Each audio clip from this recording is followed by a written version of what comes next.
We continue now at the top of Daf Kuf Yud Tes Amud Beis in Mesechet Yevamos. This is Yevamos Daf 119b. Rav is explaining how the Mishnah could really be Rabbi Meir, who is generally concerned with miut, who is concerned with a minority, and nevertheless there can be a distinction between the Reisha of the Mishnah and the Seif of the Mishnah as follows. Reisha Chazaka liyibam. In the Reisha we have a situation where the Chazaka, the presumption is that really there should be yibam.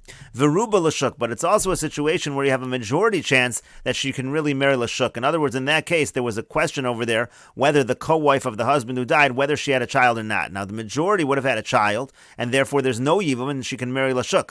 But on the other hand, the presumption is, what we know up until now is that there is no child, and therefore there's a chazaka for yibum. And so therefore the Gemara explains, v'chazaka lo adif kiruba. Chazaka is actually not as strong as a rov, and so therefore the majority should really outweigh the chazaka. However, v'aisi miyuta t'mapilos, but take now the minority chance of the fact that maybe there was no child, maybe this was a miscarriage over here, and samoch lechazaka, you can add that to the chazaka. V'havalei palgo palgan, so therefore you have a situation of a 50-50 chance, and so therefore lo tinase v'lo tisyavim. That's why she's not allowed to remarry l'shuk, but she also doesn't do yibum, and that's exactly what Rabbi Meir means in the Reisha of the Mishnah when he says you have to be concerned with the minority.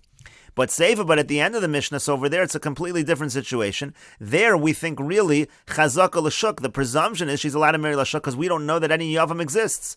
Veruba l'shuk, and also there's a majority chance that she's going to go out and marry to the marketplace because again, it is not a majority chance that a son was born and that therefore there is a yavam that she can do yibam with. V'havalei zecharim miyuta demiyuta. So therefore that renders the chances that a male was born who is going to act as a yavam and there should be a yavam, that already now becomes a minority of a minority because it's stacked up against a rov and a chazaka. Umiyuta demiyuta lo chayesh Rabbi Meir. When you have a minority of a minority, so there Rabbi Meir is not concerned, and that's why he's not concerned in the Seifa. And the Gemara continues at the two dots, lo tinase v'lo tisyavim v'chulu. Again, the Mishnah said she should not remarry, meaning she can't marry lashuk, but she also cannot do yibam, because again, we're not sure if her rival wife, if the co-wife had a child or not. Again, if the wife had a child, so then she's exempt from yibam and she would be able to remarry. And if the wife did not have a child, so then she has to do yibam, and since we don't know, so therefore she can't remarry and she can't do yibam either. And so the Gemara asks, uliolam, what, this goes on forever? Rashi says, uliolam bitmia, that doesn't make sense. Tachlos Rashi mentioned this on the Mishnah. Why not do a chalitza mimanavshach, and the chalitza should work and she can marry lashuk? Either the chalitza is really a good chalitza and necessary because there was no child, or the chalitza is nothing anyhow because maybe there was a child and she's exempt and she can marry lashuk. So you have a very simple solution. Why is she stuck forever? And so the Gemara says, Amar Zeiri says, la'atzma shlosha chadashim. As far as herself is concerned, she has to wait 3 months anyway, because when a woman is married and then let's say her husband dies, she's got to wait 3 months to remarry so that we know who the child is from. Is it from the first husband or the second husband? L'chaverta tisha, but then she has to wait 9 months in terms of her friend, v'choletzes mimanavshach. And then at that point, she is able to do chalitza mimanavshach. You're correct. It doesn't go on forever. There is an opportunity over here for chalitza. Rashi over here says, liatzma shlosha b'shvil atzma tamtin shlosha chadashim. Because of herself, anyway, she waits 3 months. T'chol hanashim tzrichas lavdin gimel chadashim. All women have to wait 3 months. V'afilu ba'ala meis b'medinas hayam delekol amecha shamem uberes. Even if a situation happened where her husband died, and there's no concern whether or not there was a pregnancy, even in situations where you have an old woman, even in a situation of an islandess where again there's no chance of pregnancy, there's a general rule you have to wait 3 months. That's what we say in acholetz, halacha kulan tzrichos lamdin. So that 3 months, everybody agrees she needs to wait. But for a friend, she has to wait the full 9 months. She can't do chalitza right away. Why? Because the issue is like this. Maybe her co-wife is actually pregnant. So then she really will need to wait 9 months until the birth of the child. Why? Because even if she did chalitza, she can remarry within those 9 months of pregnancy. Because maybe the friend is pregnant, and the baby will be a viable baby. And then chalitza is actually not going to be effective. Ella vlad poter, rather it's going to be the child that paters. But Rashi points out the child only paters at the time that the child is actually born. So in other words, if the co-wife is pregnant, chalitza is obviously going to have no effect, and she's not yet exempt from yibum because you have to wait till the child is actually born. So that's why you have to wait 9 months. And then again, after those 9 months go by, then she can do chalitza just in case there was no child. She'll she'll do chalitza for that scenario. And the Gemara continues, Rabbi Chanina Amar, Rabbi Chanina says, Liatzma shlosha, like you said, for herself, she of course has to wait 3 months. But lechaverta liolam, but for her friend, she actually is stuck. She has to wait forever. Rashi over here says, lechaverta liolam, b'shvil chaverta tzricha lahamtin liolam. She has to wait forever, ad sheteda, im yesh lavlad im lav, unless she can know for sure whether there was a child born or not, the chalitza will not work. And so the Gemara asks, why not? V'tachlutz mimanavshach. Why not do chalitza mimanavshach after 9 months, as Rashi says? V'tachlutz lachar tes mimanavshach. V'tinasim yolda tzaras arei nifter rabbi Vlad. You have a mimanavshach here. If the co-wife gave birth, so she's pater because the co-wife gave birth. V'im lav harei chalitza so potarta. And if not, the chalitza should pater. And so the Gemara answers, Abaya baravin v'Revi Chanina baravin, Amri tarvayu, Abaya the son of Avin, and Revi Chanina the son of Avin, they both answer as follows. Gezeiru Shema Yehi Vlad ben Kayama. The reason why she has to go on forever like this is, there is a concern. What's the concern? Maybe there will be a child that will be viable. And then what's going to happen is she did a chalitza over here, and if she did a chalitza, it looks like she's a chalutza. She's not allowed to marry a Kohen, and you're going to have to announce that really she is allowed to be to a Kohen. There can be some kind of confusion. People might think that a chalutza is allowed to marry a Kohen if she goes ahead and marries a Kohen. But the Gemara says, who cares? So why not just require an announcement that really this chalitza was nothing, there was a child, and that's why she's allowed to marry a Kohen. What's the big deal? And so the Gemara says, no, it is a big deal. Maybe there are some people who were there, they were present when the chalitza was done, so they know that she's a chalutza. But they're not going to be around to hear the announcement, and they're going to think a chalutza married a Kohen. And people will think that they allowed a chalutza to marry a Kohen. And the Gemara continues, Tanan, we learned in the Mishnah previously, Nitan li ben b'medinas hayam. Let's say the woman comes in, she says, I had a child b'medinas hayam while I was overseas. Up until that point, we understood that there were no children and she would have to do yibum, but she says, I had a child. V'yamra, but then she also says, Meis b'ni, that my son died first, v'yachakach bali, and then my husband died. So then she's believed, because then she's just returning herself to her original status, that she needs to do yibum. That was the presumption all along. Meis bali, but however, what if she reverses the order? She says, my husband died first, and then my son died, so she's trying to get herself out of a situation of yibum.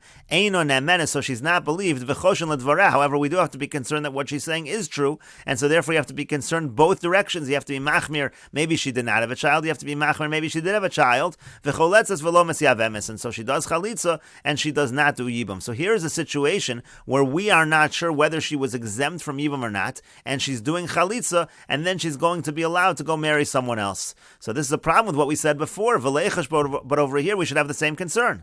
Dilma asu edim va'amri kedaka amra. Maybe edim are going to come and they're going to say that what she said was actually correct. She was actually exempt from yibum all along, and then if she marries a Kohen, it's going to look like a chalutza married a Kohen. And you're going to be in a situation where you're going to have to announce that she was mutter to a Kohen and the chalitza was nothing. And we just said before that we don't do that. That's a concern that people mightn't realize she was a chalutza, but not have heard the announcement that the chalitza was nothing.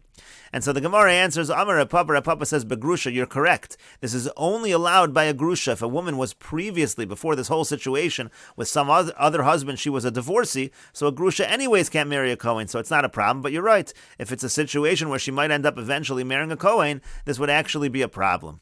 Rav Chia Bereid Rav Huna, Amar Rav Chia, the son of Rav Huna, he says a different answer. When she says, the case in that Mishnah is specifically, when she says, I and he were hiding in a cave, there will be no witnesses. No one's going to come later on and verify one way or another what I'm saying, and therefore you don't have a concern that people are going to think that you have a situation where she is a chalutza who marries a Kohen, because she's never going to marry a Kohen. There's never going to be Edom that verify what she is saying is true in order to allow her to marry a Kohen.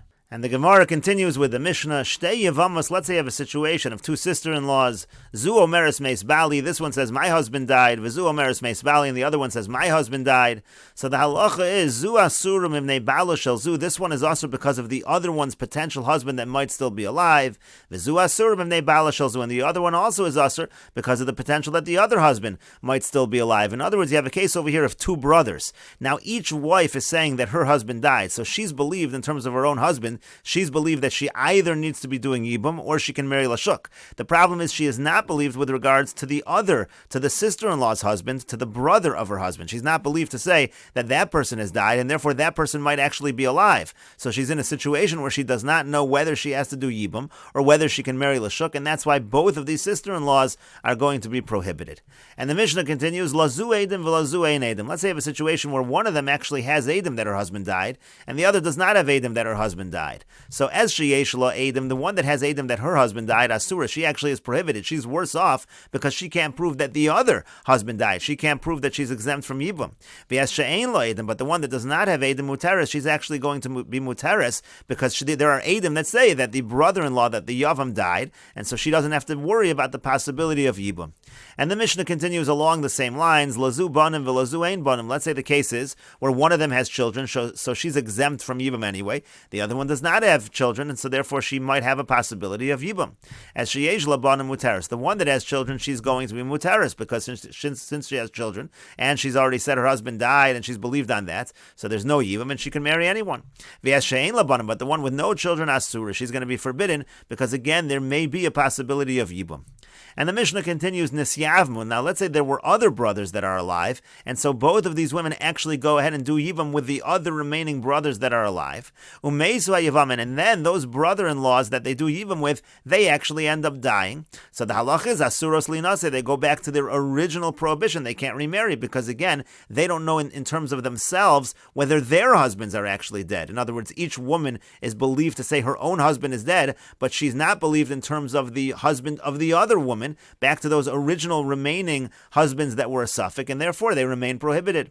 Rebbe Lazar says, no, hoel v'hutru liyavam, and once you already allowed them to do Yibum, so that means each one of them you're now presuming with a halacha over here. Practically speaking, you're actually saying you paskind that they're actually dead because you allowed them to do Yibum. So at that point in time, hutru l'chol adam, we now take a presumption, a halachic presumption, that both of these original husbands actually did die, and they're permitted to marry anyone. And the Gemara says, Tana, it was taught, Lazu Eidim Ubanim. Let's say one of the wives, there are witnesses that her husband died, and she has children. So she's exempt from Yibam anyway because of her children. V'Lazu Lo Eidim V'Lo Banim. Now the other one, there are no witnesses that her husband died, but she's believed on that for herself, but she doesn't have children. But she's going to be exempt from Yibam anyway because the other one, there were witnesses that husband died, so there's no Yibam for her anyway. So the Braisa says, Shtein Mutaros. They're actually both Mutaros to marry anyone in such a situation because they're both exempt from Yibam for various reasons. The Mishnah said, Nisiyavmu. Let's say they go ahead and they actually do Yibam. There are other brothers who are alive, and they do Yibam with their brother-in-laws. V'meisu hayevamin, and then those brother-in-laws, they die. So asurin lihinase. So then going on the first case of the Mishnah, they go back to their original prohibition to remarry because, again, each one can't say for certain that the other one's husband died. Rabbi Lazar says, Hoel v'hutru liyavam, and no, once you already allowed them to do Yibum, so now hutru l'chol adam, so then they're mutter to everybody, because again, we've actually essentially paskind that their husbands have died, and so therefore, they can marry anyone. And the Gemara continues, Boy Rava asks, my time with Rabbi Lazar, what's the reason of Rabbi Lazar? Why does he say that just because they did Yibum, suddenly they're both going to be permitted? One possibility is, Mishum dukasavar tzara mi'idal chaverta. One possibility is that he holds that one co-wife is actually allowed to testify for her other co-wife. Rashi over here says, Tzara mi'idal chaverta da shtei Yevamos tzaros ninu, because again, in this case, these two sister-in-laws, really, they're sort of like co-wives of one another. But he holds the fact that they're kind of like co-wives, again, they're sort of like co-wives because they're married to brothers, and therefore it's possible that they're going to end up being co-wives through Yibum. So in such a situation, he holds that's not something you have to worry about, and one is allowed to testify for the other. Odilmor maybe Misham Dehilo Mekalkal and Afsh, it's a different reason altogether. It's because she's not really going to ruin herself. The fact that she went ahead and she actually did Yibum, so that shows that really her husband has died. She wasn't just saying that her husband died to mess up her co-wife. She actually took action for herself and went ahead and did Yibum, and she would never ruin herself, and so therefore we can believe her, we can believe each one really, that their husband actually died, and now they're actually mutter, both of them are mutter to marry Lashuk. And the Gemara says, Lamai nafkamina, what's the practical difference between these two reasons? And we'll continue with this discussion in the next video on Daf Kuf Chaf Amud Aleph.